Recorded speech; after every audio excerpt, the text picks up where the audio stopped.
every kilowatt hour harder than ever before. Till today, there are 166 ways electricity can go to work for you. We can't do that because this water is toxic.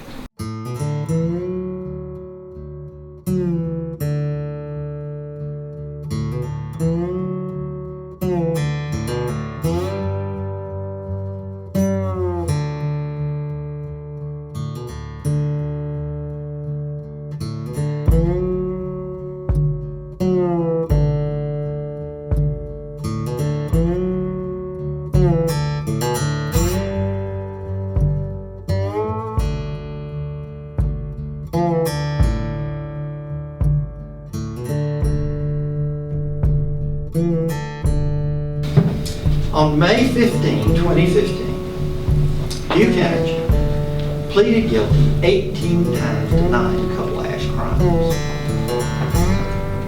17 days later, 17 days after that plea, they're now on criminal probation. Criminal probation. The executives of the convicted entities met at a private dinner in the governor's mansion with North Carolina's chief environmental law enforcement official who had pending at that time civil charges of many kinds against the Duke Energy entities. And I would ask the commissioners, can you imagine if Loretta Lynch, the Attorney General of the United States, had a private dinner at the White House with executives of some corporate entity that had charges pending against it from the Justice Department, what the Congress would do? But that is what we had in this state. It's amazing.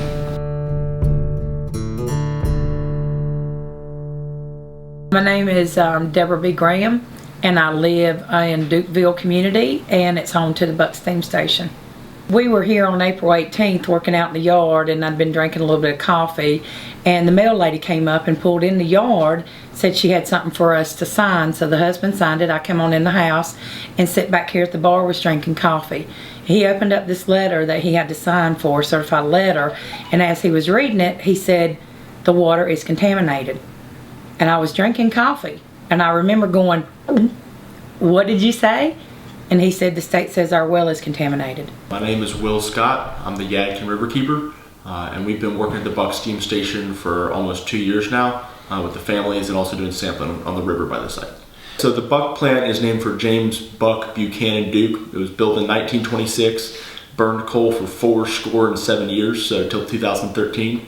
Until the 1950s, till 1957, that ash was disposed of in the community, in the river. We don't have good records. Duke hasn't provided them of what happened to that ash.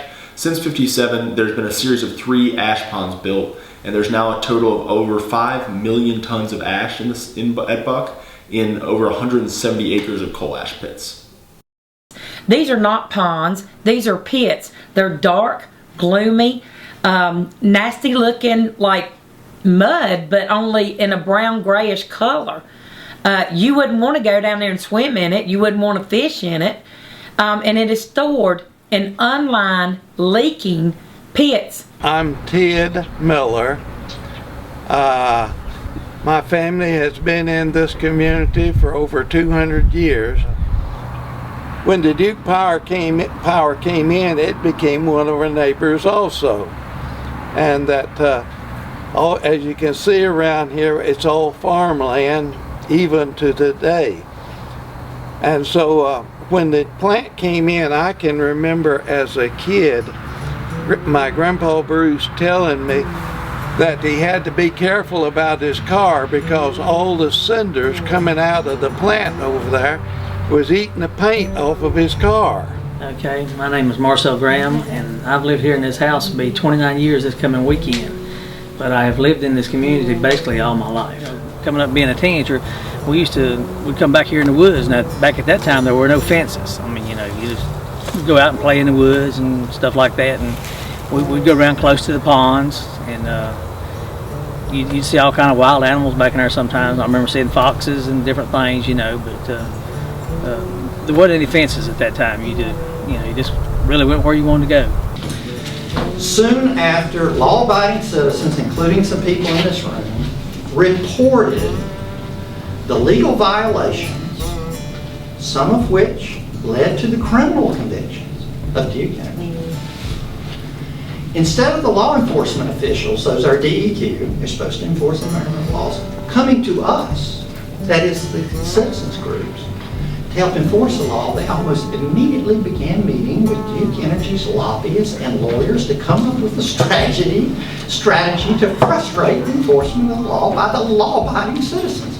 It's exactly the opposite of what I learned growing up in Oconee County, South Carolina. You report crime to the sheriff or law-breaking to the sheriff, and the sheriff works with the victims of the crime and the law-abiding citizens, not the lawbreaker.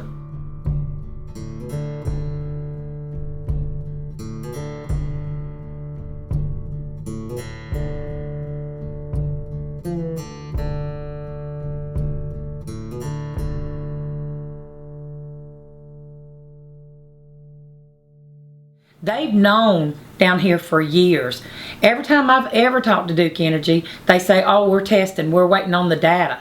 Well, that's what they do. They test and get the data, and then they're doing more testing to do more data, and then they're doing more testing. They've been testing this ground down here since like the 50s. So Duke knew that there was an issue with some residential wells here, but they've continued to assure the community at large that there's no problem with their drinking water and that it's not connected to the coal ash ponds. And yes, they did test our well. Told us everything was okay, but they gave us a basic water test. They didn't test for any of the chemicals that they had been, the toxic chemicals that they had been dumping down here for 6 decades. Why would you not test for the very thing, the vanadium, the hexavalent chromium? Why would you not test for that stuff when you know it was toxic? Yeah, so hexavalent chromium, or Chrome 6, is a form of chromium that's usually associated with industrial processes, generally heating. So burning coal would be an example of that kind of process. Hexavalent chromium is known as a genotoxic carcinogen in that it can actually change your genetic makeup and make people more likely to have cancer. When I got a letter from Duke saying that something about the problems that they were having, honestly, I just ignored it because I didn't think I was close enough to be bothered. Then my neighbor right below me here called me one day and said, Ted, you need to check into your water. Said that I've checked my water and it's 4 times the limit of what it ought to be. The state is not helping us. If anything, the state agency is trying to hurt us in this effort. Duke hasn't committed to clean those sites up, but we still have open to us the courts and public pressure. What we have seen is what Duke reacts to.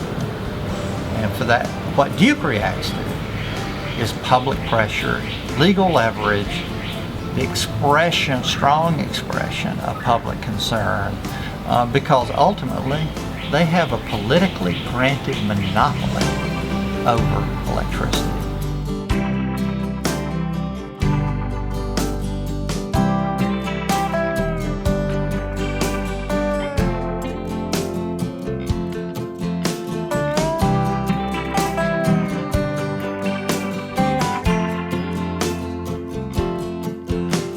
That we had to hear it from the news media that our wells were not contaminated. As a homeowner, well owner, I don't believe that. I know what Ken Rudo told us here at a meeting last year in April. I've been watching the video of that meeting. He told us that we have a serious problem, that he would not give our well water to a dog.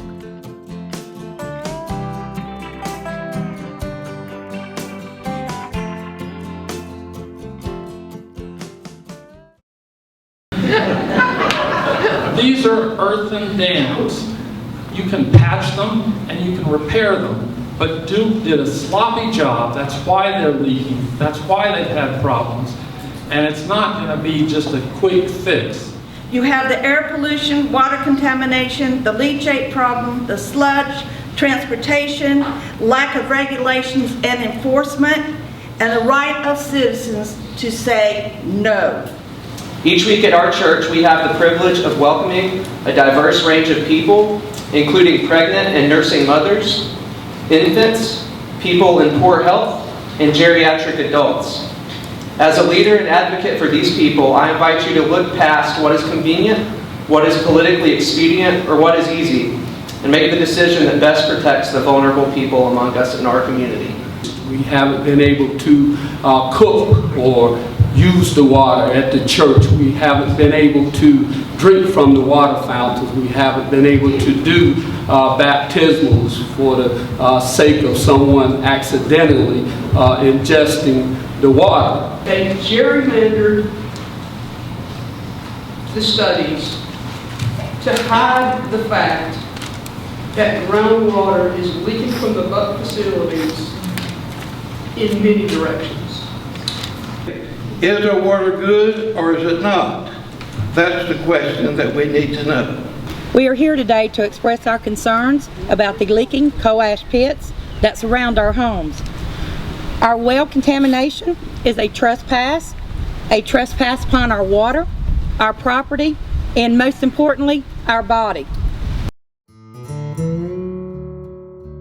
And sit right here at this table, 2 representatives, and told us our water was very safe to drink. You folks are up the hill from the pond. Water runs downhill. Made sense to us. Water does run downhill. Needless to say, we didn't know everything that we know now.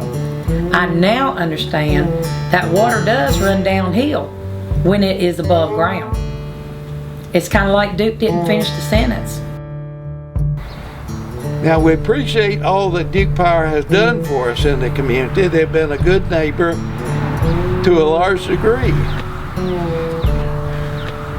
It is a moral responsibility because we are neighbors in this community, neighbors of Duke Power, and that we all have a responsibility to one another.